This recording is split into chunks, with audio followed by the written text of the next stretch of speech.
Assalamualaikum warahmatullahi wabarakatuh.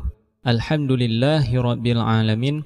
Allahumma salli ala sayyidina Muhammadin wa ala alihi wa sahbihi ajma'in. Amma ba'du. Khairukum man ta'alamal Qur'an wa 'allamahu. Sebaik-baik kalian adalah orang yang belajar Al-Qur'an dan yang mengajarkannya. Sahabat Rumah Tajwid Aceh yang dimuliakan Allah Subhanahu wa taala. Pada pembahasan sebelumnya kita sudah membahas tentang sifat-sifat mutadhadah, yaitu sifat-sifat huruf yang memiliki lawan. Pada kesempatan ini kita akan membahas tentang sifat-sifat ghairu mutadhadah. Sifat ghairu mutadhadah adalah sifat huruf yang berhubungan dengan zat tetapi tidak memiliki lawan. Ada 7 sifat yang dikategorikan ke dalam sifat ghairu mutadhadah. Yang pertama yaitu sifat safir. Menurut bahasa adalah suara yang menyerupai suitan burung. Sedangkan menurut istilah ialah suara tambahan yang keluar dengan kuat di antara ujung lidah dan gigi seri. Ada 3 huruf yang bersifat dengan safir: sad, sin, dan za. Contoh safir misalnya pada huruf sad. Ketika kita membaca huruf sad, sa, si, su, bas. Nah, suara desis inilah yang dinamakan dengan safir. Ataupun pada huruf yang lain, misalnya pada huruf sin, sa, si, su, dan pada huruf zai, za, zi, zu. Inilah yang dinamakan dengan safir. Namun ketiga huruf ini ada tingkatan yang berbeda, yaitu ada yang kuat, ada yang sedang, dan ada yang ringan. Yang kuat desisnya atau sifat safirnya itu pada huruf sad. Pada huruf sad ini desisnya lebih kuat daripada huruf yang lain. Kemudian sifat safir yang sedang ada pada huruf zal. Kemudian tingkatan yang ringan yaitu pada huruf sin. Kemudian yang kedua yaitu sifat qalqalah. Apa itu qalqalah? Qalqalah menurut bahasa adalah bergetar.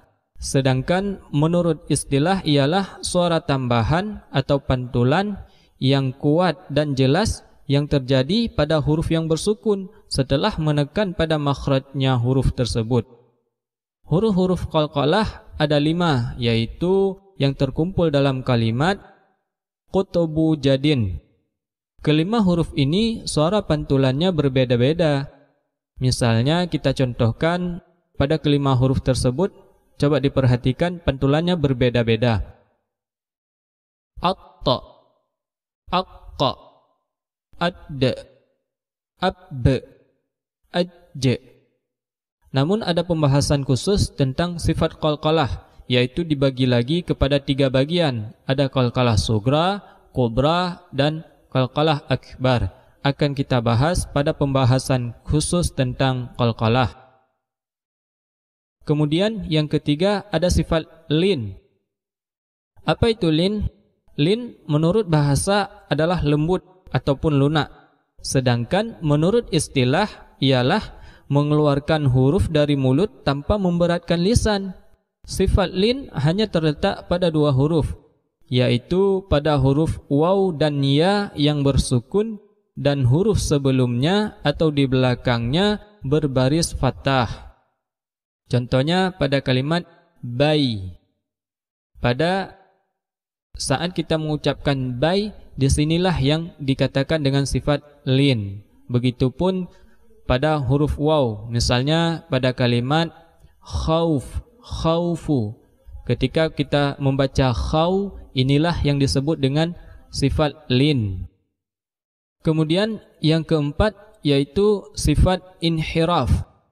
Apa itu inhiraf? Inhiraf menurut bahasa adalah condong ataupun miring.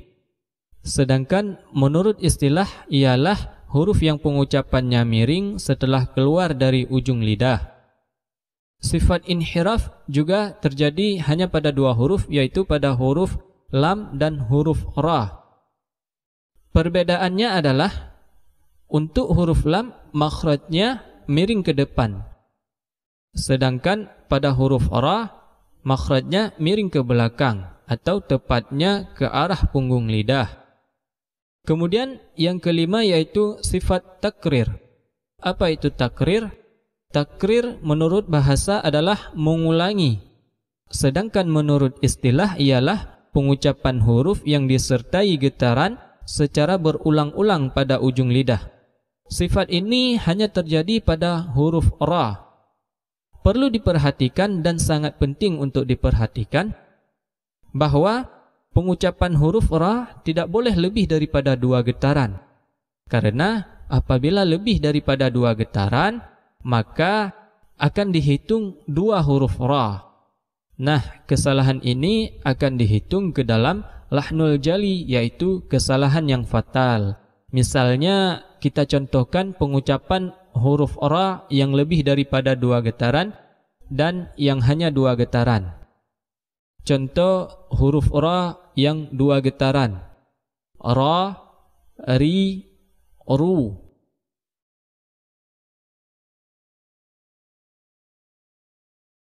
Ra, ri, ru. Ini contoh yang lebih daripada 2 getaran. Kemudian yang kelima yaitu sifat tafashi. Apa itu tafashi? Tafashi menurut bahasa adalah berhamburan, sedangkan menurut istilah ialah menyebarnya angin dari dalam mulut ketika huruf itu diucapkan. Sifat tafashi hanya ada pada huruf shin. Sifat tafashi adalah sifat huruf yang paling kuat desisnya di antara sifat-sifat yang lain. Sifat tafashi juga ada 3 tingkatan. Ini juga harus diperhatikan supaya kita sempurna dalam pengucapan sifat tafashi, yaitu besar, sedang, dan ringan. Sifat tafashi yang besar yaitu saat huruf shin dalam keadaan bertasydid. Misalnya pada kalimat asy-syamsu. Kemudian sedang yaitu ketika huruf shin dalam keadaan bersukun. Misalnya pada kalimat asyhadu. Ketika kita menyukunkan huruf shin, maka desisnya tidak terlalu besar, yaitu dalam keadaan sedang, asyhadu. Yang ketiga yaitu kecil. Nah, ini terjadi ketika huruf shin tidak dalam keadaan bersukun dan tidak dalam keadaan bertasydid. Misalnya pada kalimat la syadid. Kemudian yang terakhir yaitu yang ketujuh, sifat istitalah. Apa itu istitalah? Istitalah menurut bahasa adalah memanjang, sedangkan menurut istilah ialah memanjangkan suara dari tepi awal pangkal lidah sampai ujung lidah kiri ataupun kanan. Sifat istitalah hanya ada pada huruf dhad. Sifat istitalah akan lebih terasa jelas ketika pengucapan huruf dhad dalam keadaan bersukun atau bertasydid. Di antara ke-29 huruf hijaiyah, huruf dhad adalah yang paling sulit dalam pengucapannya.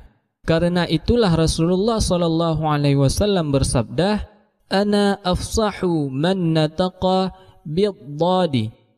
Artinya, saya adalah orang yang paling fasih pengucapan dhad. Inilah pembahasan kita tentang sifat ghairu mutadhadah, yaitu sifat huruf yang tidak memiliki lawan. Selesai sudah pembahasan kita tentang sifat-sifat huruf. Mudah-mudahan teman-teman sekalian menambah ilmu pengetahuannya. Terima kasih atas segala perhatiannya. Assalamualaikum warahmatullahi wabarakatuh.